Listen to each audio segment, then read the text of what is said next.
And you can ask her questions after the last speaker, which is Lucas Meijs. And Lucas is the Professor of Volunteering, Civil Society and Business and Professor of Strategic Philanthropy at Erasmus Center for Strategic Philanthropy. Sure. Lucas, take the stage. All right. Ladies and gentlemen, it's a really great honor, and it's already on 0 seconds, so I don't know my time. Can you put it on 10? Because I have 10 minutes to address you on this topic of, let's say, volunteering and what you can learn. And I have to do that after Meryl, so I try to be as boring as possible, and we'll see what happens. But I'll start with 2 statements, all right? So statement number 1, you can read yourself. Leaders who want to create sustainable change must operate in both the business sector as the civil society. As Rob van Tulder already introduced, civil society is this new concept of NGOs, NPOs, and as Steph, our new distinguished alumni, showed, you have to work in both sectors if you really want to make a change. All right? Second, effective business leaders need skills that can be developed in this civil society. And I think that the speech of Meryl, thank you very much for all the examples, really explain how you can learn to develop yourself and become more whole, or whatever you want to call it, by doing something outside your paid job, which you would call volunteering, but okay. So, 10 minutes, already we lost 1. So, the first interesting thing of the civil society, because the speech is what can you learn, is that this invisible hand of the market doesn't help you to make decisions. No, in fact, it is you who have to make the most difficult decisions. Just imagine you're responsible for a food bank. Essentially a place where people, let's say our RSM students, can get free food at the end of the month, all right? Or when they feel hungry. Or let's assume they can get free beer. Now, but you only have a limited supply of free food to give away. If you were a company, it was very easy. You would just set a price, and people that can pay become customers, and the others either stay hungry or they become thieves. It's very simple. But now, you cannot outsource this decision to this objective price mechanism. No, in fact, it is you who has to make the subjective decision on who deserves the food and who deserves to stay hungry. What would you do? Only provide food to people who live in your zip code? Or who pray in the same way as you, who have the same religion? Or who have a low disposable income?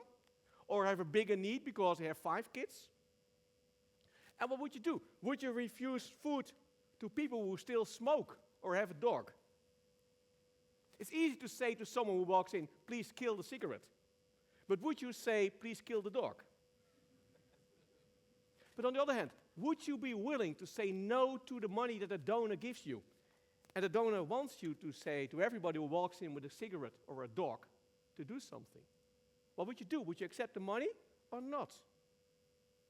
Now, to be honest, I think this is a real leadership challenge. And what I see happening is the easy way out is that food banks ask the government to make the decision for them, to say who are the deserving poor. Well, you understand, that's not real leadership, all right? Because that's a very important decision.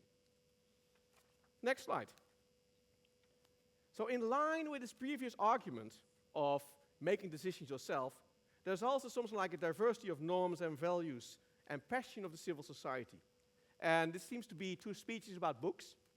I don't know who of you have read this one, Zen and the Art of Motorcycle Maintenance. Again, it describes something like a road trip, but in this case also a road trip with a lot of philosophy. And it introduced the concept of quality.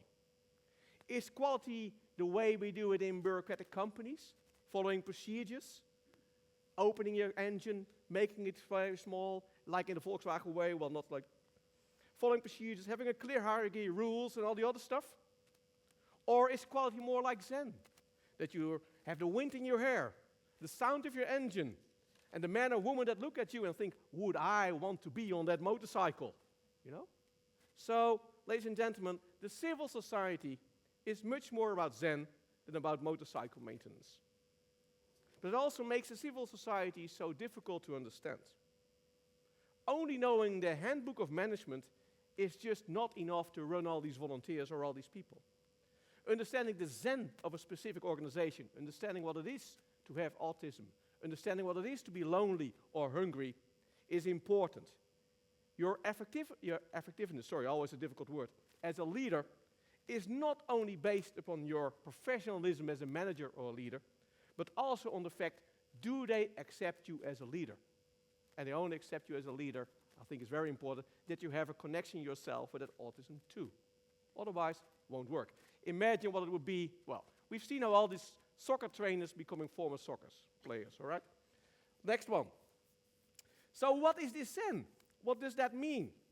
Well, you can also learn in the civil society as a leader what it means to have strange counterparts, not really competitors, but people that one way or another are objecting you in a way more subjective, political, harsh, or whatever kind of thing. So this is the example.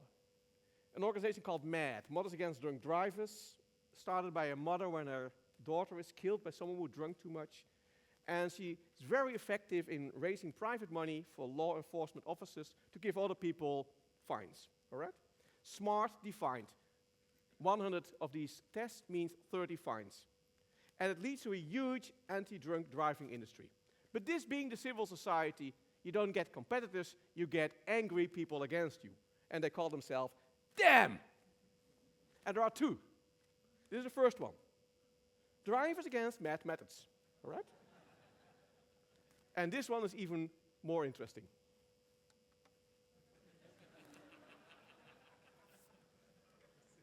Cope with it, and you can learn it in the civil society. Then 3 more slides. Another learning experience can be found in the idea of this running an organization with a very limited, if not at all, hierarchical power. And you already said several times about these volunteer organizations. I mean, imagine what happens if you take away the rewards. Or put it differently, if you cannot use bonuses to run an organization. And all the numbers are there. I mean, the Zonnebloem has 2 core businesses. They visit lonely people at home, and they organize holidays for them. Just look at the numbers. Indeed, CSR, corporate social responsibility, seems to be important, although it only represents 8 full-time jobs.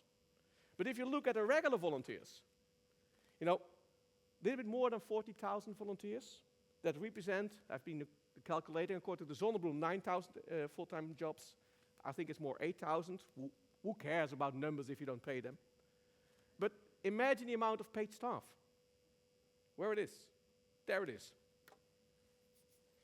So, wow, if you can run that organization, this is about, by the way, think how these are 80% of them are women, of the volunteers. Think what that is of a kind of 360 evaluation. So, imagine what it needs from you as a leader to be one of these paid staff, or the chair, and you have to change the behavior of 40,000 volunteers. You do not pay them, you cannot punish them. And when I did my PhD years ago, and Zonnebloem was one of the 3 cases, we found out that in another organization, about 30% of the mail, old-fashioned snail mail, was not opened at all by local volunteers. And also, by the way, did you see 1,200 local chapters? About 400 municipalities in the Netherlands. So imagine how that works. 2 more. I also have a call for action for you. It's about leading together. That's what you can learn in the civil society. It's about making a coalition. It's about bringing in people with autism and people without autism and let them talk and work together. So as this is the Leadership Summit, I think we also need some idea about the future. So a call for action for the Dutch business community. Bring it out. At RSM, next year, we will start a large research project into what is called corporate foundations. It's sponsored by a circle of friends of research of 10 companies. Thank you, Dorothee. But preparing that research, we found something is missing in the Netherlands. We would like to call that a Meta Foundation, a Meta Corporate Foundation for Social Cause. It looks like Sieren, where the marketing and advertising community work together, business community, to organize social campaigns. But this one goes further. In America, you have something called United Way. It's about addressing the social issues that might hurt your competitive context as an organization, but that are difficult for your own organization to address because they are difficult for your public relations. Let's say immigration issues. So you work together and you say it's United Way that does something around that one. So if you want us to help, you can come. 35 seconds to go. One more slide. That's what you also have to do. Lead by example. Huip, thank you very much for offering me and my class last year the opportunity to help you out at Jagerjob. Ladies and gentlemen, I'm finished.